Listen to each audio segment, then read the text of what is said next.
Sam couldn't help but smile. These two were a right mess with fur. "What's for dinner?" he asked, without trying to reveal his more relaxed posture. "Why do you talk like that?" Cynthia asked, ignoring Sam's question. Anyway, it was normal for humans not to like rabbit food, even if it was cooked. Sam glanced to the floor ashamedly. I don't know." The rabbit was still staring, also blinking at him, so he continued. It got worse after Dad." Sam dropped off, letting his own mind touch on the painful memory without expanding upon it verbally with an almost stranger. "Was put in the clink?" said with such force by Cynthia, another cup fell off the counter. Or maybe it was just so forceful that it seemed like another cup fell. Sam's eyes narrowed and distrust blanketed itself over him once again, but he was unsure of what to say at this obtuse response. "Am I right?" continued Cynthia unabated, "putting the slammer on trumped-up charges?" Sam jolted out of his seated position and pushed Cynthia back as hard as he could, and regardless of the surplus cutlery flying about or battle-shocked expression, Sam ran past in a frenzy to find a way out of the burrow, through the tiny door to the right of the kitchen. "Left? No, right," Sam was saying to himself in the dark, with two voices trailing behind him, yelling, "Sam, wait!" "Leave me alone!" Sam yelled back. He heard one say to the other, He didn't stutter."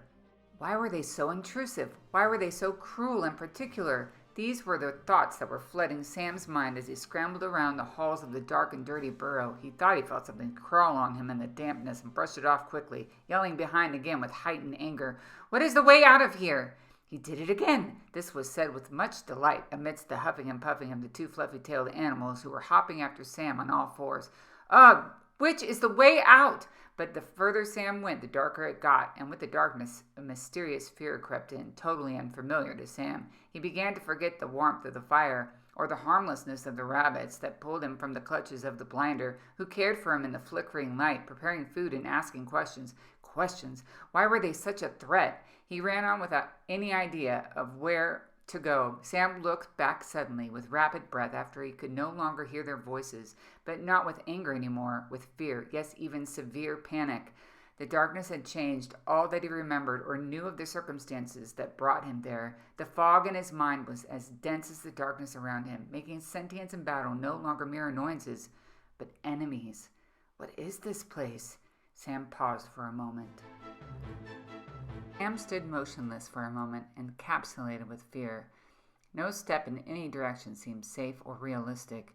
Cynthia and Battle could clearly see Sam, though he could not see them at all. They observed the transformation on his face from anger and annoyance to sheer terror in a split second. "Hush," one whispered to the other. It did not matter which one to whom. "Back up," the conversation continued. Sam was gasping for the air, of which he had plenty, and seeking a familiar view, but sadly there was nothing to cling to in that way, nor was there any pathway clearly defined. He wasn't even sure from which direction he had come. Battle? Senti? From a distance, down one of the hollow tubes of this endless burrow, Sam thought he heard something like a match struck against the dirt and stone walls, then a very faint light emerging from the same direction. "Hello?" Sentience had found a box of matches left next to the candle perched along the side of the cave, and stealthily lit it. The two fur-coated creatures disappeared completely, like they were never there, leaving Sam alone with the flickering light, his plans that were not well thought through, and miles of tunnel. "Hello?" Sam repeated. "I'm stuttering again," he thought. "What do two rabbits know, anyway?" Sam sat down to collect himself, but then started thinking about the likelihood that the candle would run out, because that is what his luck was all about, disappointment and derailment. Okay, so it wasn't any kind of luck at all. I better find the source of light," Sam mumbled to himself. Getting up and stumbling forward in the dark, he began groping the sides of the tunnel and squinting his eyes to see anything clearly. Sometimes he thought the light was moving. He found himself at a sort of intersection, but the number of directions it opened up to was alarming. He stood in the center of all his options and thought for sure that barely flickering light was cascading from one tunnel to another and then to the next. Are the leaves back? Because this would be a great time for something freaky like that to happen, thought Sam. A rap, tap, tap came from above. Sam looked with continued alarm. He had grown accustomed to the idea that he would hear nothing but his heavy, fright-filled breathing for a while, and the sound was almost successful in cracking him in two. Rap, tap, tap. What is that? Sam thought to himself, squinting upward to see in the dark. In a moment he could feel dirt like debris falling on his head, obviously coming from the source of the rapping and tapping. Hello? Sam wasn't too sure he wanted to initiate a conversation with what was making the noise, for he thought that it could be the blinder again, so his inquiry was very quiet. Rap, tap, tap. The thought crossed his mind that it was pecking of some sort. Then he saw the dirt was giving way completely, and most likely soon reveal what was making the noise. Sam decided quickly that he would be better off hiding just in case it was the blinder. He slunk down against the wall of one of the many tunnels, covering himself with the darkness. The morning sunlight began to stream through the hole that was being made in the ceiling of the rabbit burrow. Was it a rabbit burrow? Or had it, by degrees, morphed into something else entirely? He was pretty confident now that whatever was making the noise was a small animal and would surely not see him sitting there in the dark. Sam sat quietly pondering these things until the sound of a loud cawing nearly shook him out of his sneakers. Caw! It's a black crow, and not just one, thought Sam. His mind was racing with other possibilities, but that was the overall summation of them at that point. What do they want? Surely not a worm, or maybe I'm the worm. Sam shuddered. Just then a huge swarm of black birds flew in the darkened cave like a flock of bats. Sam screamed as he understood they were coming after him. No, shh, get back! It was a vain effort, to say the least, as the determined winged army picked him up by his clothing with their beaks, carrying him up and bursting through the tiny opening in the ceiling, sending fragments of dirt everywhere upon reaching the outside. They dropped him soundly, just short of the makeshift entrance, and flew off in different directions like they were never there. Sam lay there on his back for quite some time, blinking at the obtuse light and collecting himself, when he witnessed a familiar shadow of a figure coming his way. He turned onto his haunches quickly, ready to run. Oh, it's you. Sam was beside himself with relief. The familiar, mysterious fisherman emerged from the thick wood, still carrying his pole on his shoulder, wearing the same white linen shirt, dark trousers. He didn't look as though he even saw Sam laying there, nor did it look like a night had passed for him at all. What's that? Hey, you there. The fisherman crouched down in the odd way as before. Sam wasn't quite sure who he was speaking to, since he did not look at him, but because there was no one else around, he accepted it as an invitation to approach. Are you looking for your river again? Sam ran up to the man and had the spontaneous compulsion to shake his hand or something, but thought better of it. He then noticed a basket hung along the man's side. What's in there? Sam asked excitedly, completely comfortable with being inquisitive. He had just spent a whole evening with human-sized rabbits, for pity's sake. What could the man do in retaliation? Fish, the man said bluntly. Oh, so you have been to the river. Sam was happy for him, but also hungry, and thought perhaps the man would invite him to dine. I have. The man looked at Sam sideways, presumably trying to assess from which direction he had come, as he appeared to be shocked to see him. And I'm looking for it again. What? Sam thought this man must have a serious case of dementia, but somehow he looked neither scattered nor lost. What do you want? The man peered down at Sam with a tad bit of impatience.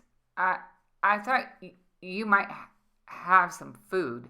There was no point in trying to hide the fact that he was starving. You have to go to the source for that, the man sighed, patting the lid of his basket, as if he had been down this line of conversation 1,000,000 times before. But here's just a small bit. He pulled out from one of his pockets what appeared to be a saltine cracker, and handed it over to Sam, as if it was the whole world between his fingers. Sam reached for it, and felt a tinge of resistance coming from the man's hand. That's it? Sam was perplexed, all of a sudden wishing he had taken Sentience and Battle's offer for food the night before. I'm afraid you'll only get hints and scraps until you find the source. Small, peculiar intruder. His eyes met Sam's with a jolting lack of levity. That's our lot. Sam looked down at his cracker, shrugged his shoulders, and with one bite consumed the whole thing. It inflated in his mouth like a whole slab of honeycomb. It was wonderful, entirely unexpected. When he was done wiping the crumbs from the corners of his mouth, he looked up to find that his companion was once again gone. So strange. Sam stood there realizing he didn't even know the man's name. He noticed for the first time how pleasant the weather actually was, though. Not too cold or hot. The sun was shining brightly, and his stomach was somehow full from the small, sweet little wafer. So he sighed deeply, but perhaps in a somewhat angsty way. The look of his surroundings were so contrary to the supposed lurking dangers, he almost forgot the warnings of the rabbits. Even the trees could be enemies, but not quite. He looked around at the evergreen fixtures cautiously, and he wondered if the blinder only came out under cover of darkness. From around his feet he felt a familiar swirling rise up. The leaves were singing again. "Keep moving!" "Huh?" Sam looked down, this time with less surprise, but still alarmed. "What?" "Keep moving!" The orchestration became clearer to his ears. "Where?" These were some bossy little leaves. "Move on, Sam! Move on!" The leaves of golden, yellow, and red hue seemed to push him in every direction, which confused him. Fine! But just where was he supposed to go? He had no idea about. Then he remembered his plan to follow the wall to its end, if it ended at all. So Sam headed off into the direction of where he thought the wall might be. But as he walked away, you could hear the leaves singing gently to themselves in a different tune. Where? Oh, where is he going? The sounds fading away in the distance between themselves and Sam. Nothing looked familiar to him at all. He had no idea where to find the large wall of foliage. He only had the slowly creeping in sense that he was being watched. He walked along, casting glances around him, preparing himself for something to jump out of the trees. But he only heard the sounds of the forest. The birds were chirping to one another, hopping from branch to branch to emphasize the tone of their conversation and to presumably get a closer look at Sam, who unabashedly entered their foresty quarters. Their heads cocked to one side, and their large black eyes blinked in resistance. They were endowed with a wide range of beautiful colors, unlike Sam had ever seen. The wind was wistfully blowing like loose cannon, swooping up between the leaves and branches, reaching up past the tallest trees, collapsing its efforts and bringing a few leaves down in its conquest. The sky, it was clear as glass, and it took Sam's breath away. He felt that if he could squint his eyes in just the right way, he could get a glimpse of the galaxies beyond it in broad daylight. But there was that unmistakable feeling that someone, something, was watching him. Hello? Sam somehow felt the need to call out to the forest he felt was watching him. The forest grew more silent and still in response, which was certainly eerie, and Sam picked up his pace. Hello? He said again. Of course he expected no audible response, but felt just as inclined to repeat the greeting as he did the first time in hopes of a friendlier atmosphere. He noticed right away the trees stopped moving, but the breezes and the birds had stopped their chirping, and the brightness of the sky had somehow dimmed to a normal gray-blue.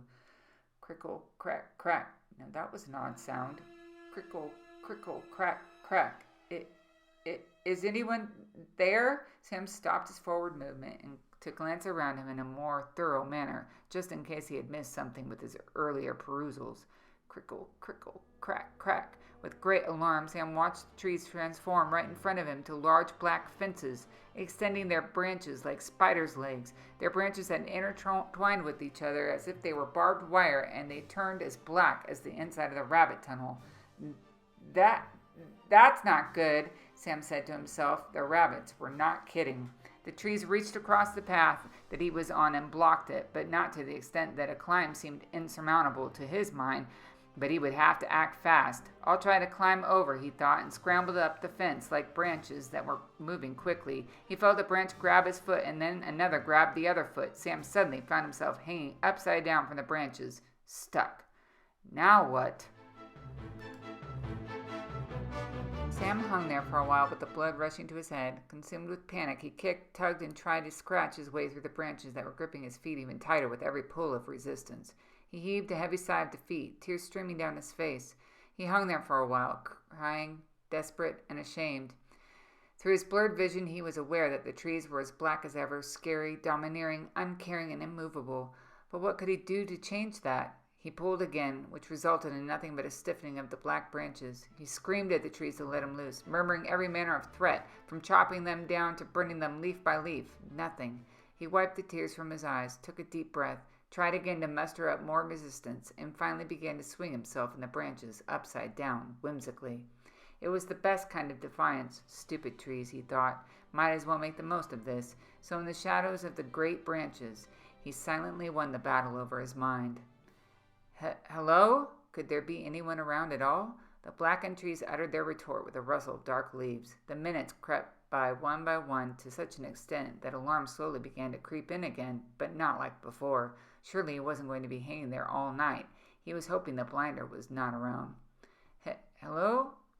Help! Was the additional cry. His head was throbbing and his feet were feeling numb. Suddenly he heard scratching and tiny feet scampering on the branches around him, but he as yet could not see the source making the ruckus. When they appeared, it was two small squirrels, golden brown in color and bright yellow eyes, piercing eyes, much like the owls the night before. They hurried around him, biting the branches that flinched in response. Sam was fearful that they were going to use their large, gleaming white teeth to bite him, but they seemed to be trying to help, not harm. The branches shook and attempted to put up a fight to stop them, but the little creatures were too fast, so very fast. "Oh, hey, thanks," Sam cried out when he felt the grip loosening around his wrists. The fast and furry creatures just paused once to stare at him, but continued on their mission. Finally, Sam dropped to the ground with a thud. "Oh, ow! There must be an easier way to get home," he thought.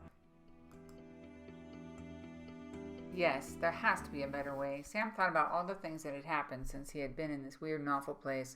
On his back underneath the tree, about to be blinded, in the rabbit cave, being prodded by a huge and annoying rabbit, or rabbits, crouched down in fear in the tunnels, dropped on the ground by crows, underneath these dark branches now with the squirrels looking down on him. Enough! There has to be a better way. The amount of times he had failed to get back to the large hedge blocking his home made him want to throw one of the squirrels. They didn't look very catchable, though. He looked around. Still, after all that, he was no closer to home, or even the hedge, and there was no human around to help. That fisherman was too weird. Suddenly he felt that maybe he should thank the wide, yellow-eyed creatures he had been tempted to attack, just because at this point they were staring at him unabashedly. Why did everyone and everything stare at him? Now they climbed down from the tree to stand near him, presumably to continue staring. Thanks, he said, standing up and dusting himself off, ignoring how uncomfortable he felt. Thank you for cutting me loose. The two squirrels gathered at his feet and did not look like they expected to part ways with him. Nevertheless, Sam attempted a goodbye. "Well, I better be going." They continued to stare. It was then that Sam realized how close to the dark it was getting. The days are so short, he reflected. He wondered where he would find shelter away from the blinder. He looked down at the two squirrels and rolled his eyes with a heavy sigh. Of course these two vermin had a plan concerning that issue. Every fur-laden animal knew more about what to do than he did, and he didn't much like the idea of meeting the blinder again. Much against every ounce of common sense, Sam kneeled down to ask the squirrels, "Do you know where I can hide?" One of the squirrels cocked its head sideways, scampered a short distance from him, and turned around again toward Sam, as if to see if he was following, scratching the ground with his foot, also as if to say, "Start walking, bud." This should be interesting, thought Sam, but at least they won't talk my ear off like the rabbits. Sam still looked around fearfully as he followed the squirrels, just in case he spotted something amiss. He thought about how, in this place, all the great areas in his life disappeared. He was either trying to survive, seek a way out, or hide. Surely this can't keep up, he continued in his thoughts. I will go out of my mind. The squirrels headed toward a large, formidable tree that looked 1,000 years old. All of this running around in fear of a large black figure wielding a fiery stick was taking its toll on Sam. What was it exactly keeping him from finding his way back home? What was causing his chest to feel like it was about to cave in? He really wanted to talk about it. He wanted to find someone, anyone who understood. These squirrels were not going to be any help at all. They were continuously pressuring him with their large yellow eyes to follow. I'm not into this, he mumbled to the furry tag-alongs, who were acting more like his leaders, a title he had not given them, even if they did rescue him. As he was thinking this, they climbed in the tree in front of him and again, like before, turned around to make sure he was going to do the same. Aren't trees bad? Sam was suddenly filled with doubt and surging fear concerning the prospect. He stopped just short of the steep climb into the heart of the trunk through a large gap in the bark, but with a slump set down by the roots that jutted out in all directions. Alarmingly, he felt like he could honestly have gone to sleep right then and there by just leaning his head on one of the protruding appendages. It was unnaturally quick to feel this tired. It was an eerie, dispossessing kind of drowsiness, like he was on the verge of succumbing to something in the air and losing all of his faculties. This was no position to be found in, that was certain. Sam had learned that lesson. The squirrels were anxiously scratching the bark of the large tree, unable to convince Sam of his safety or adversely his danger by doing so. "Aren't trees bad?" Sam repeated his question. These were going to be, perhaps, if he didn't make his decision quickly, his final thoughts altogether. Where are the singing leaves? Maybe they know. He was drifting off to sleep fast, but peering up, Sam noticed large red fruit hanging from the tree. An apple tree! Suddenly, for Sam, the answer was clear. If what was hanging from this tree was really edible, sweet apples close up, he would then trust it enough to climb into it. After all, he knew about apple trees. There were several of them planted in his neighborhood for anyone who wanted to eat them. So now, with new vigor and excitement that shook off that strange tiredness, Sam started climbing the tree to get a closer look at one of the huge apples. It was not an easy climb, but he had climbed many trees. Hand, foothold. Finally, he reached one large, delicious-looking apple and picked it. He hung still on one of the limbs for a moment, wondering if there would be a reaction from the tree, like the dangerous situation he had just escaped. Maybe it would slap him with its large leaves. Nothing. As he clung to the large branch, he brought the apple close to his nose and took a big whiff. Apple. It's apple. Thank God it's apple. Sam climbed back down the enormous tree, apple in mouth, but when he reached the large opening in the trunk, he froze. He knew it was probably the safest place to be, considering the blinder, but boy, did it look tight. He was peering over the head of the golden squirrel that looked up at him with untamed persistence. I don't know if this will work, he said out loud. He was not a fan of tight spaces, and this looked like the tightest space he had ever seen. More scratching from the squirrels. All right, fine. He grabbed the apple with his mouth and climbed in. It was dark and as uncomfortable as one might imagine the inside of a trunk to be. As weird as most things seemed to be in this strange place, other things had an uncanny predictableness. There was no magic in this tree trunk, let the reader be fully convinced. Yet somehow Sam found a space to lean and almost sit. So this was perhaps a slight miracle. The squirrels were relieved by all accounts, but Sam had the sense he was losing oxygen. He didn't want to panic again, so he tried to ignore it. Is it getting stuffy in here? He queried. Sam didn't expect any response, but one of the squirrels hopped up on his knee as if it understood him. That seemed to make the tight space tighter, though, and Sam could feel angst welling up. Both squirrels were on each knee now, peering up at Sam, who was grabbing at the neck of his t-shirt to try to loosen what was already as loose as can be. They looked up at him and then down at the apple he was holding in his hands, up at him and then down at the apple. What? You want to eat? Sam gasped. Never mind. I can't breathe. He was half tempted to throw it at him, but they blinked with their wide yellow eyes that almost illumined the dark hollow of the tree and reached for the apple with such a delicate manner that Sam thought maybe biting pieces off of it and feeding them would work better, and perhaps it would get his mind off of his circumstances. Sure enough, Sam and squirrels passed the evening along with mouthfuls of apple bites and a chorus of chewing sounds. Sam forgot all about his fear of tight spaces, but his stomach did start to feel a bit weird.